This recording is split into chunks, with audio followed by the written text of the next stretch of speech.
everyone. It's Author's Night here at the Calabasas Library, and our guest is Martin Cooper. One of his books, which I've read and we're now going to talk about, read all about it. It's Valley time in between 1946 and 1970. That's right, Karen. Time when I was growing up and came to the Valley for some very special things, which we will talk about. But first I'd like to go back for a moment and talk about you and your background. You were born in the Valley, or did you live in the Valley, or just I'm a fell in love latecomer. with the Valley? I'm a latecomer, Karen. I was born in Philadelphia. Philadelphia. And I didn't move out to the Valley till 1970 and plunged right in. The first thing I did was, in addition to my career, I wrote a column for a magazine that was published at the time called Valley Business Magazine.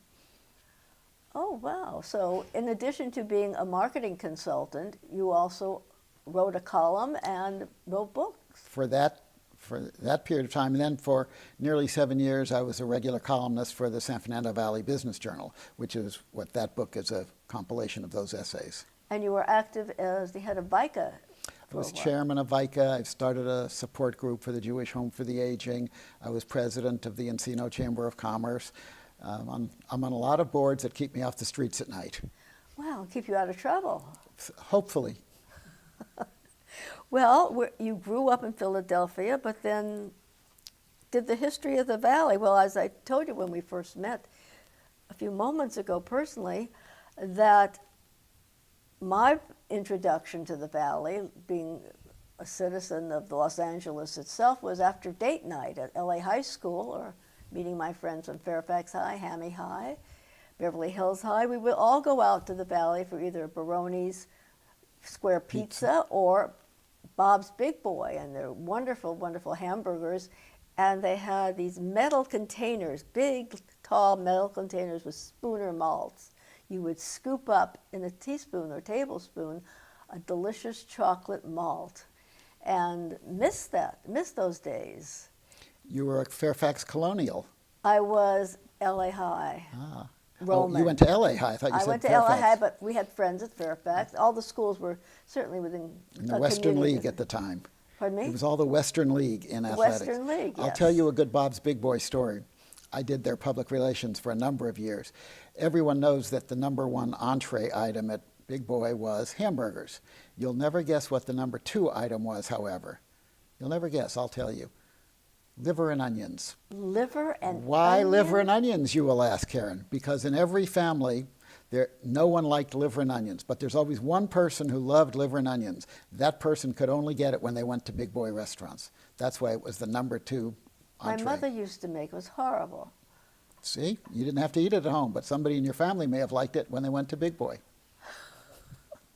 Well, that was the second choice to Dolores's drive-in. Right. On Wilshire Boulevard, to go on the Valley through Sepulveda. I don't even know if they were freeways, or if they were. The San Diego Freeway opened in 1962. Okay. The Cahuenga Pass, I have a picture of it from about 1880, was a bicycle path.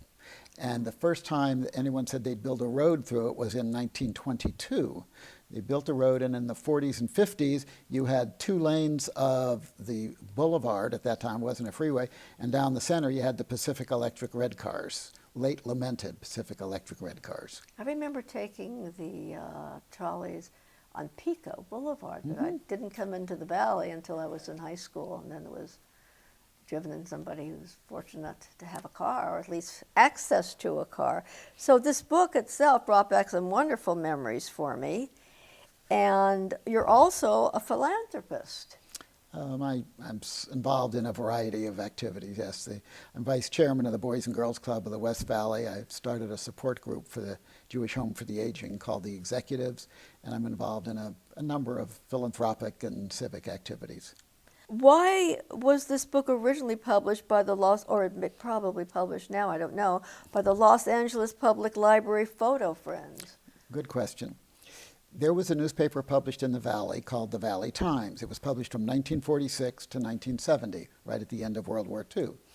Through a circuitous route, the Los Angeles Public Library acquired the entire photo archive of this newspaper, 70,000 photographs.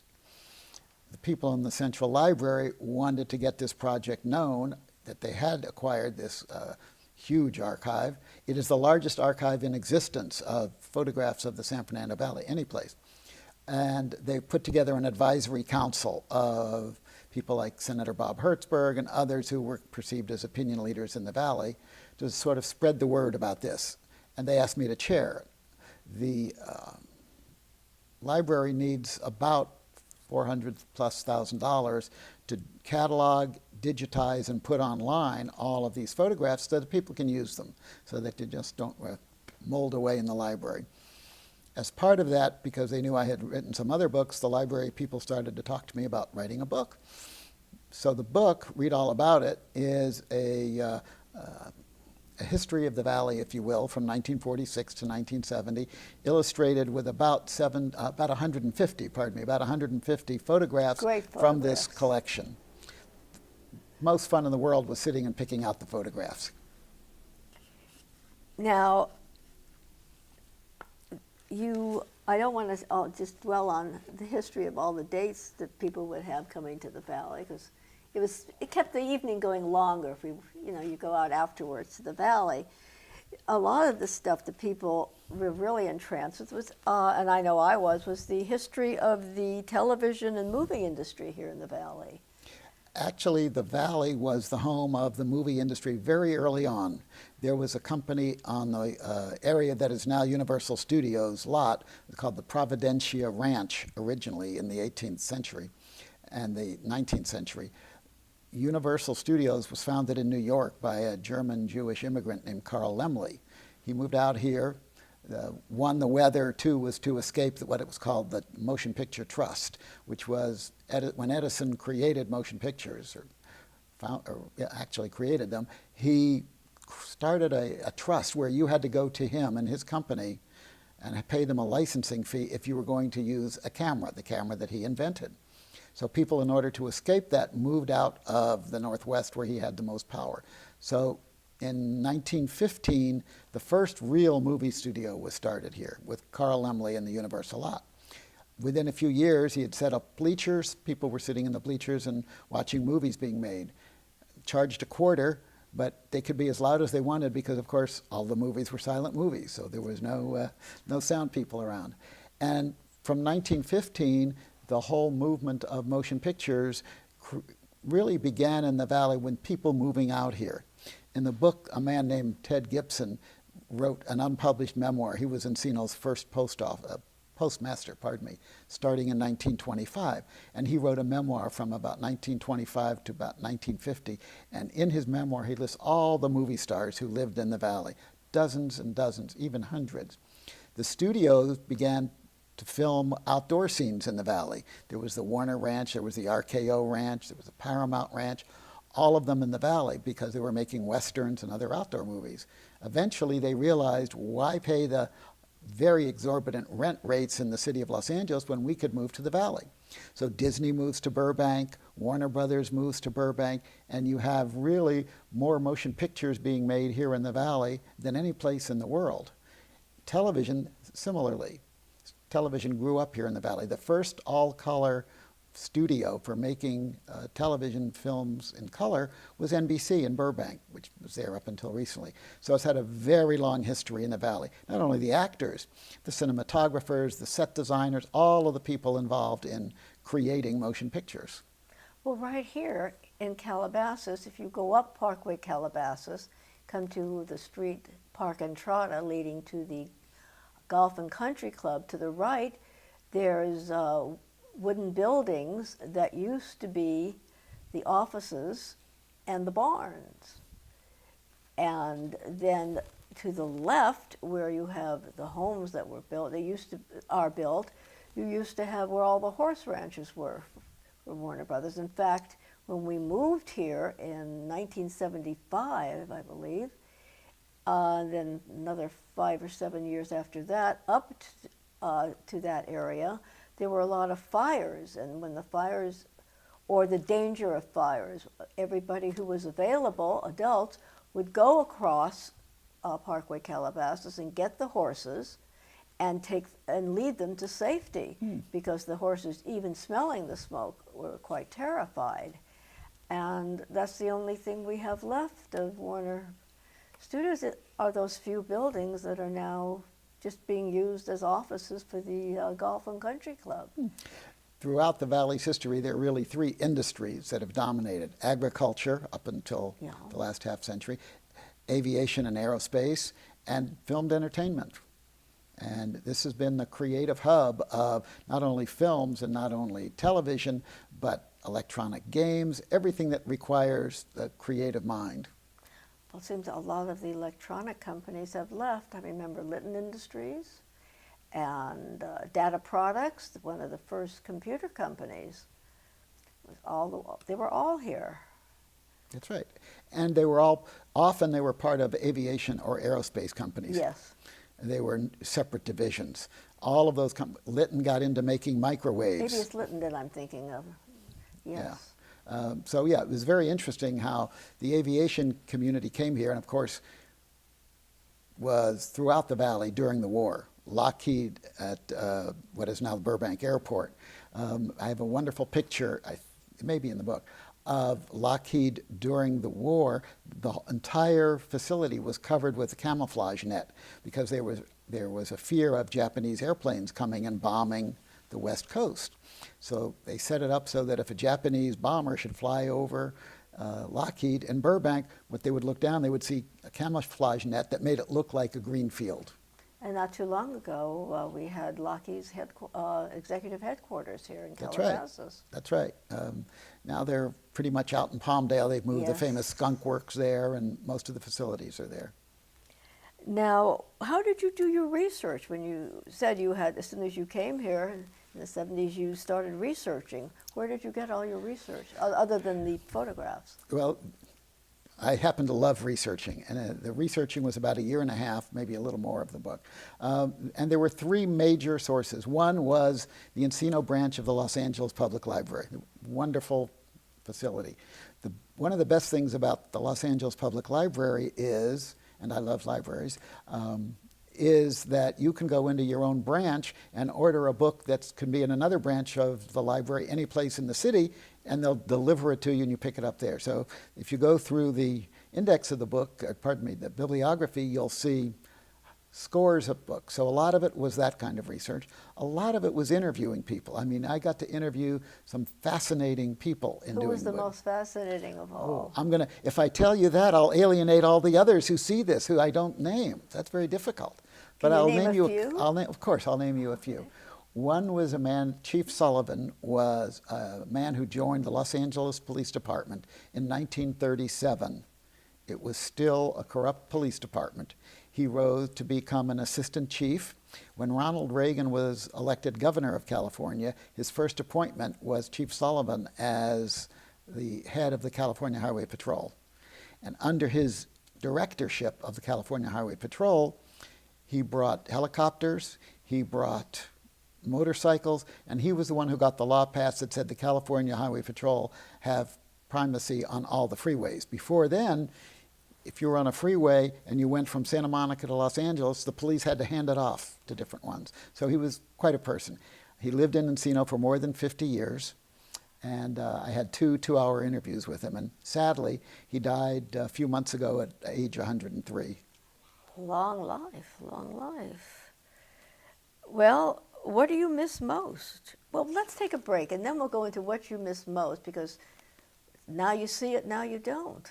It's like New York. You go there you say, oh, I really like this restaurant, what a beautiful building. Go back a year or two later, well, what happened to it? We have the same thing here in the Valley. That's right. And I don't want to forget to mention something. You mentioned Encino's library was a wonderful trove of finding all the information you needed. Here at our Calabasas library, thanks to the efforts of the City Council, especially James Visagian, and the Calabasas Historical Society, we have a wonderful collection of early Calabasas and all of not only how we became a city, but all the years before that and the people who made it the beautiful place it is today. So stick with us, we'll be right back.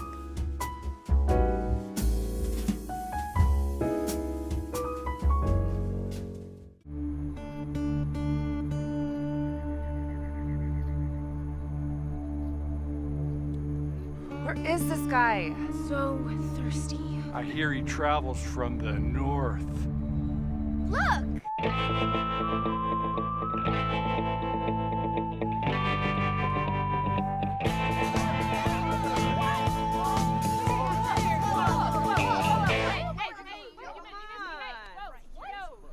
That one's really dry.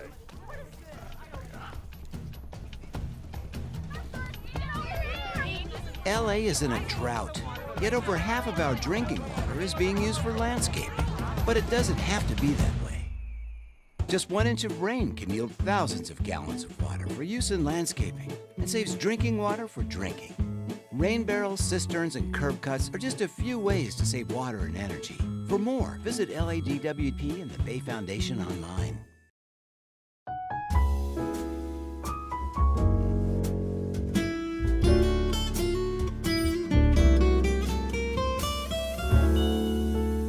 We're back with Martin Cooper. Read all about it, the San Fernando Valley. Now, we're talking about what was and what is no longer, and transportation came up in our conversations. And you mentioned all the trolleys and the streetcars, and now we have none of that. What happened? Why did they all go and nothing to replace them except our automobile? Well, you have to go back to the early days of the 20th century for the answer to that question. In the early days of the 20th century, the valley had about 20 different communities, Oat Hill and Marion and Owensmouth, all of them gone. Of course, they all had to join the city if they wanted to get the city's water. I'm sure many of your viewers have seen the film Chinatown. And that's Yes. the story of all these little communities being forced to join the city to get the water that Mr. Mulholland brought to us in 1913. So in those early days, there were only a few major roads through the valley. The 101 freeway, which parallels Ventura Boulevard, wasn't even built, nor was the Cahuenga Pass developed into the Hollywood Freeway. The El Camino Real, the King's Highway, was Ventura Boulevard, and it was one of the first. So was Topanga Canyon Boulevard. And near the intersection of Topanga Canyon Boulevard and Ventura Boulevard is a good microcosm of what happened. A man by the name of Victor Girard started a township and wanted to sell his lots to people and develop it. And he set up this little community called Girard, cleverly named after himself. He was a typical land speculator. He would bring people out from downtown Los Angeles on buses. And that was the first transportation out here of any sense, because there were only 2 or 3 major roads, and most of them were related to agriculture. The most important change was the train, because it was the trains that took the agriculture east and brought the people west. And the train depots became areas where there was the first development. When Victor Girard starts his community, you put up false fronts, usually in a Moroccan style, to make people think that there were already buildings in Girard. So people would take Mr. Girard's bus for free out to the valley. They'd get a free lunch thanks to Mr. Girard, and he would, I started to say, talk them into, maybe con them into is a better word, buying lots. And see, it's already here. And it was sort of like a movie set. He just set up a series of false fronts and said, this is the this is the hub of Girard. And that's sort of the development until the city fathers of Los Angeles said, no water for you if you don't join the city. So all these little communities, except for the city of San Fernando, faded away. And eventually, transportation had to be built up that covered the valley. And in the 30s and 40s, we began to have a pretty good grid pattern here in the valley. But there was very little transportation because the buses that ran from the 1930s to the 1950s became very popular, and then they became less popular after the war. And in fact, up until the early 1950s, there was pretty regular bus service up and down Ventura Boulevard every few minutes. As if you were in New York or London, we could just stand on a corner and get a bus in 4 or 5 minutes, and now it's 3, 4, 5 times that, because the people in the valley became so committed to the automobile, because they had to get to the west side or downtown for their jobs. So they lived here starting after the war, but they went downtown or Pasadena or Santa Monica. And so in the early 60s, we had the San Diego freeway come through. And now, of course, there's a big push for rapid transit. Some people think that our city is too spread out and it's too late for a truly effective rapid transit system. Well, it's never too late for a rapid transit system. We're the only major cosmopolitan, metropolitan location that doesn't have a good transportation system. That's true. It's not fair to anybody in any income bracket not to have something that's convenient and well priced. I agree. Well, maybe someday, maybe someday. But other things that have come and gone are restaurants. It's interesting. In my book, some people said, well, why don't you do the book chronologically, do this year? And I said, no, it'd be more fun to do it by themes. So there's one chapter on development, there's one chapter on business, there's one chapter on the automobile industry and transportation generally. And the one chapter is on restaurants. What people love the most is reading about the restaurants they used to go to. I mean, I remember when I first moved to the Valley in 1970, there was the Fireside Inn on Ventura Boulevard. It's still there. No, it's gone. Wait. You're thinking of the Valley Inn. I'm thinking of the Valley. Valley Inn, which is still there, and it's red banquette booths and the same, must be the same menu from 1950. When I go there, I feel like standing in the middle of the room and shouting out, LA High School, UCLA, and I think half the people there would jump up and say, did we know each other? That's right. You're absolutely right. In fact, I had dinner there with John Wooden one night, the famous UCLA basketball coach. Valley Inn, where was the Valley Inn? That's the Valley Inn. The Fireside Inn was on Ventura Boulevard, where later was something called the Piggly Wiggly Intercontinental Market, which is now a big white office building on Ventura Boulevard in Encino. But there were, well, here's a typical story. I interviewed a man named Larry Cano, C-A-N-O. He came out of World War II, an inexperienced veteran, and got a job at a Polynesian restaurant on Ventura Boulevard in Encino called Bali High, owned by a Chinese couple. He became originally dishwasher, then busboy, then the bartender in Bali High. The man of the Chinese couple died, and the woman, the widow, felt she couldn't run the restaurant, so she sold it very cheaply to Larry Cano. Larry, who also died just a few months ago, Larry came here from Mexico. He was a Mexican. And he said, I don't know anything about running a Polynesian restaurant, but I know Mexican food. So he turned Valley High Polynesian restaurant into El Torito restaurant. The very first El Torito restaurant in the world was the one on Ventura Boulevard. And now it's the Lakeside Cafe. Now, a lot of the dances, not all of them, but a lot of the dances from the various high schools used to hold their dances at Sportsman's Lodge. Right. Yeah. Sportsman's Lodge was one of the earliest hotels in the Valley. And of course, it was a hotel long before it was a restaurant. I remember as a kid going there, and they had a pond and you could catch trout. And you had to throw them back, but I think that was among my earliest remembrances of being in Los Angeles. And Sportsman's Lodge was located in an area all along the strip of Ventura Boulevard. East of there were dozens and dozens and dozens of motels. There are some left, but there were dozens of them in those days. And they were really designed for people who were coming out here, and they stayed there while they were looking for a house in the Valley, and also at the Sportsman's Lodge, which was also a shall we say, a meeting place for men and women, particularly in the motion picture industry, who were there to spend some time with someone who wasn't necessarily their spouse. Never heard that before. I know these salacious stories, Karen. Not firsthand, I'm sure. Now, Queen's Arms. Right. I had a real estate client whose family owned that. He was Right. There was Queen's Arms and the King's Arms, sister restaurants. Didn't know that. King's Arms was on La Cienega Avenue in Los Angeles, and we had the Queen's Arms here. There's a picture in the book, I think, of the Queen's Arms, right at the corner of Coldwater Canyon and Ventura Boulevard. Now, Monty's was originally in the eastern part of the Well, there city. actually has been, it's interesting, there are a number of Monty's. There was a Monty's in Westwood on top of a tall Right, building I for many remember years. that. There was one in Encino, which burned down, and now the one in Woodland Hills on Topanga Still going Canyon, strong. still there, owned by Larry Levine, and his son Michael is now managing it for him. Now, what other restaurants are very popular? Those are the ones I guess I really remember.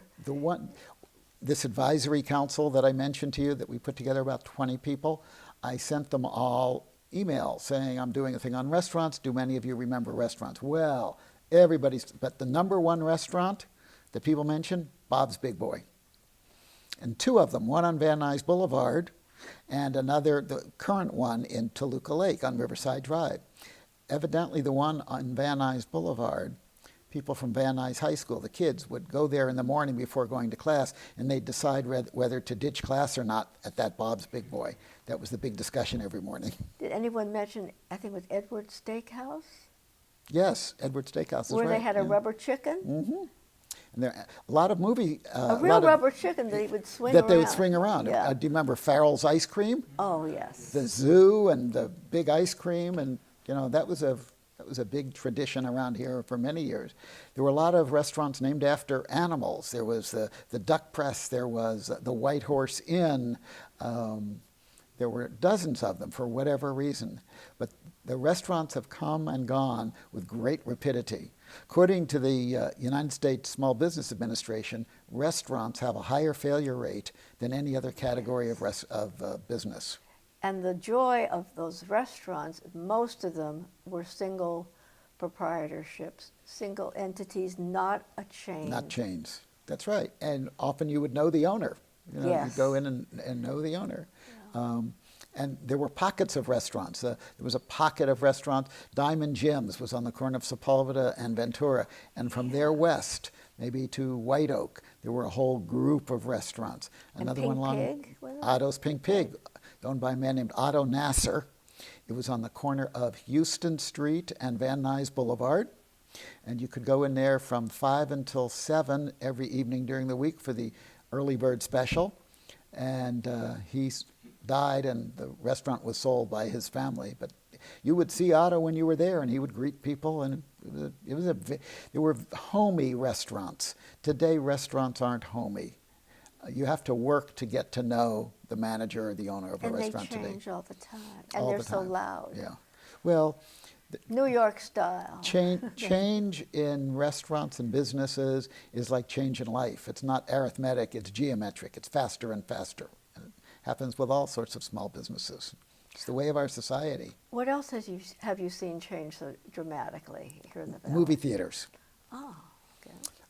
The woman who is the president and CEO of the Boys and Girls Club of the West Valley, her uncle, a man named Max Torador, was either the owner or the general manager, I don't recall which, of the Panorama Theater.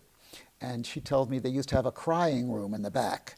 What's a crying room? A crying room is a separate room. The sound from the film was piped in, and you could look through the front of the glass, and you could see the film, but it was for mothers and babies. They have that in churches, Catholic churches. So it wouldn't bother the rest of the, in this case, not parishioners, but moviegoers. You know, they have that in New York City. They have a crybaby matinees in the mornings. The mothers come with their infants, and they have water available and big changing tables, and babies can come and the mothers can come, and nobody minds that the baby cries. There were not only regular theaters, but we had a lot of drive-ins in the valley. I loved the drive-in. I Sepulveda remember drive-in. my first movie, I think. Did you go necking in the drive-in? Tell me the truth. Were you necking at the drive-in? Absolutely. I mean, not my first. You've gone up in my estimation infinitely. Well, not only that, you used to put a bunch of kids in the trunk. Then you would go, drive in, pay for 2 people, and then you open up the trunk, and then everybody would pile out of the trunk, and everybody would watch the movie. That's right. Yeah. But it was a good makeout place. There's a safe. Right. There's a section in Read All About It about all the movie theaters that are no longer in the valley. And it's a pretty lengthy list in that chapter of locally owned theaters. And the other thing that changed was, in those days, the studios owned many theaters. So Fox Theaters was owned by 20th Century Fox. And there were Paramount Theaters owned by Paramount Pictures. There was an antitrust lawsuit brought against that, and the studios had to divest themselves of all the theaters they owned. So Fox Theaters may have kept the name. when I lived in Venice and went to Venice High School, I went to the Fox Venice Theater. But it was no longer owned by Fox Studios as it had been before the studios lost that legal case. Well, we're going to take a quick break. We're going to come back, go back to read all about it, and the other books that you have written, how to get this book, and what your future is. Well, what my future is in someone else's hands. One doesn't know one's future, Karen. But one can plan. That's true, and one should. We'll come back philosophically in a few moments to Martin Cooper and read all about it. Stick with us.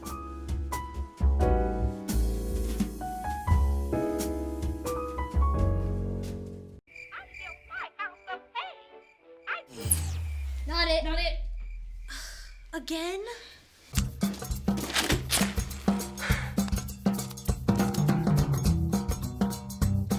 Hey, Dad.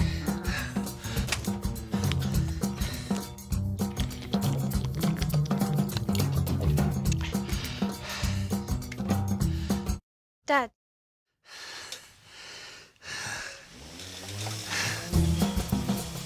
There are other ways of saving money and energy around your house. Did you know that LADWP is now offering cash rebates for you to retrofit your home to be more energy and water efficient? It's good for California, and it's good for Dad. Let's make California a better place to live, starting with our homes. To get your rebates, go to www.ladwp.com/save. Not it. Not it.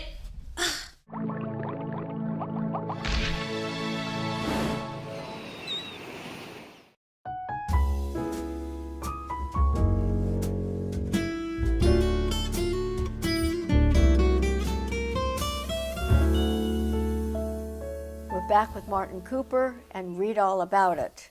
Now that we've gone through this book, not in its entirety, I'd like to mention some of the other books you've written. You've written several. I've written 4 books, Karen. That's several. That is several. The first was on the Academy Awards, whose public relations I was in charge of for 10 years.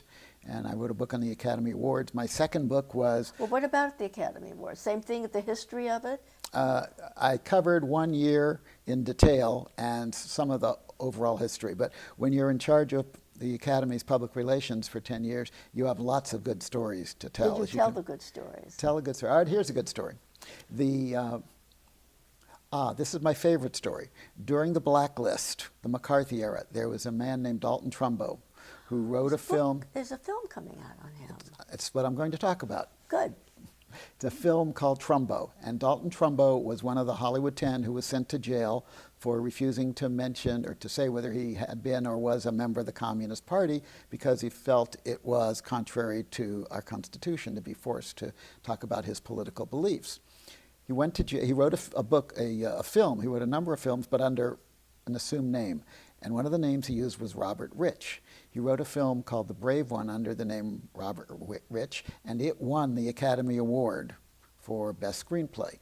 He, of course, couldn't accept it because no one knew it was written by Dalton Trumbo. By the mid-70s, this was done in the 1950s. No one. They called out the name, the Best Screenplay for the Brave Man, Robert Rich, and no one came up. And the Academy said, no one accepts the award, so we'll keep it. And the Academy kept the award from the 1950s, when this was the McCarthy era, to the mid-1970s. In the mid-1970s, there are rumors all around Hollywood who wrote various films. Everyone kind of knew that Dalton Trumbo had written this film. The Academy officially concluded that he had written the film after the Blacklist. So in the mid-70s, the producer, Walter Mirisch, who was the president of the Academy, and I went to Dalton Trumbo's home and gave him his Oscar. And I have a picture of Dalton Trumbo and Walter Mirisch and me. Dalton Trumbo is in a white jumpsuit sort of a thing with the Oscar sitting on the table in front of him. And they took a picture of the three of us. And after it was printed, I asked him to sign it for me. And I put it on my Facebook page just 2 days ago because last weekend I was invited to a preview of the film called Trumbo. The very last shot in the film is what happens to Dalton Trumbo, and it's this picture with me cropped out. So it's just Walter Mirisch and Dalton Trumbo. But sadly, a few months after he took that picture, and when I was at his house giving him his Oscar, he was crying. He was saying, "This is the most important moment of my life." When I was sitting here, and he was here, and Walter Mirisch was here. So there's a good story. On a lighter vein, you want another one? Yes. They have the nominations that they give out for the Academy Awards every year, and they have generally an actor, an actress, and maybe the president of the Academy read who's nominated for what. And I was in charge of that whole process during the 10 years I did their public relations. So I would come out and introduce myself, and one year I went up to the people, I think it was Charlton Heston that year, whom I knew, and a lady who I didn't know, and I went up and I introduced myself, and it was, I said, "How do you do, Miss Bissett? I'm Marty Cooper." It was Jacqueline Bissett, pretty big actress at the time. She shook hands with me, but she glared at me and said, "It's Bissett, not Bissett. It rhymes with kiss it." Wow. Put me in my place. Wow. So lots of wonderful stories. It was a wonderful 10 years. So So you that did- was that book. Okay, so that's Second book was North of Mulholland. For nearly 7 years, I wrote a regular column for the San Fernando Valley Business Journal. Wrote on any topic that I was interested in, usually about the valley. It wasn't always about business. It wasn't always about any particular topic. It was very much free-flowing. And after a while, I was asked to compile what I thought were my favorites. So I took the first 5 years of columns in the San Fernando Valley Business Journal, published them as a book called North of Mulholland. That was my second book. My third book is a textbook on crisis management, which I do a lot of in my business. I've handled death of a grad night student at Disneyland to when I worked at Playboy Enterprises, being picketed by a number of people who felt that it was a less than upstanding organization, a less than upstanding magazine.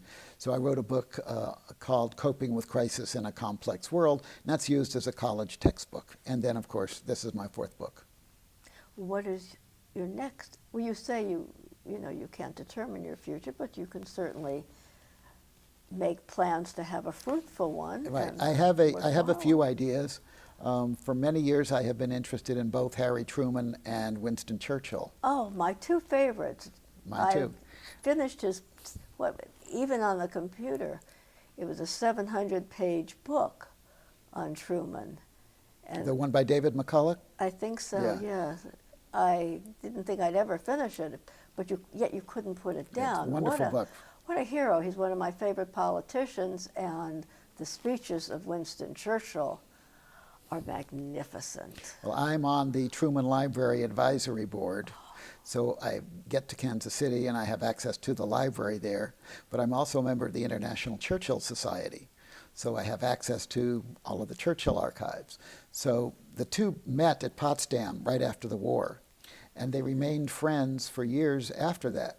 And they were both out of office after a while, and they're still writing to each other. Dear Mr. Prime Minister, dear Mr. President, because you keep the title. And then they became a little closer, and it became Dear Mr. Truman and Dear Mr. Churchill. At a certain point, Truman writes to Churchill saying, you know what, we're really pretty good friends after all these years, a couple of old warriors. I'm going to call you, unless you object, it's Winston. And Winston wrote back saying, and to you, dear Harry. So the name of the book, if I get around to doing it, will be Dear Harry, Dear Winston. No one has ever published a compilation of all of their correspondence. It exists, and annotated it. So that might be my next project. Oh, it should be. You have your show in, say, 5 years, and I'll have the book done in 5 years, and we'll do this all over again. Well, I'm going to say what you said. I don't know what the future. 5 years from today, it would be nice to be sitting here again with you. So that's my thought for a next book. And I have a few others, but that's paramount in my mind.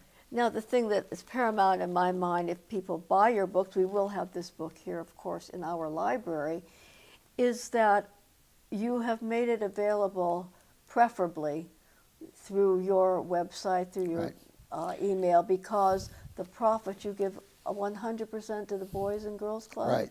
Can you talk about that for a moment? The book itself, the profits of the book itself go to the library for this project I mentioned of digitizing all of these 70,000 photographs. All of the author's profits, if people buy the book from me, I'm giving to the Boys and Girls Club of the West Valley. And of course, if you buy it on Amazon, Amazon doesn't give it to anyone other than Amazon, which is fine. But the price is the same. The soft cover is $25 and the hardcover is $40. But if people buy it through my office, then all of my profits go to the Boys and Girls Club. So far, I have sold enough books to give more than $600 to the Boys and Girls Club. That's admirable. I went to the Boys, it was called the Boys Club when I was a little boy. I went to the Boys Club when I lived in Venice, and I went to the Boys Club of Venice, and I learned life lessons that stayed with me to today, like how to shoot pool. That's important. Right, and a few other things. What other things? I learned about people. And you know, one of the most important things about the Boys and Girls Clubs, and there are 4,500 of them around the country. It's a huge organization. It's 150 years old. On every American Indian reservation and on every American military base where families are allowed, there's a Boys and Girls Club. 500,000 youngsters are members of the Boys and Girls Club. So it's a huge organization with a very, very good reputation in terms of taking all of the money, the donations that it gets, and putting them back into services rather than administration and overhead and fundraising and so forth. And I'd like to encourage our readers to do just that, to purchase it through you. Thank you. I encourage them to also. Well, I won't say goodbye. I will say until we meet again in 5 years for that book. Thank you. We'll talk about Dear Harry and Dear Winston. And I want to thank the library, Media Operations Department, our author, Martin Cooper, and you, our readers, and our audience for being with us today. And read all about it by Martin Cooper. And leave you with this note, since we discussed now you see it, now you don't. And anytime there's elections, people always say, don't do any more of this. We don't want any more of that. We don't want this. We don't want that. Why do we have to change things? An unknown source, unknown person said this statement: you must give up the way it is in order to have it the way that you want it. So thank you all very much, and we'll see you soon.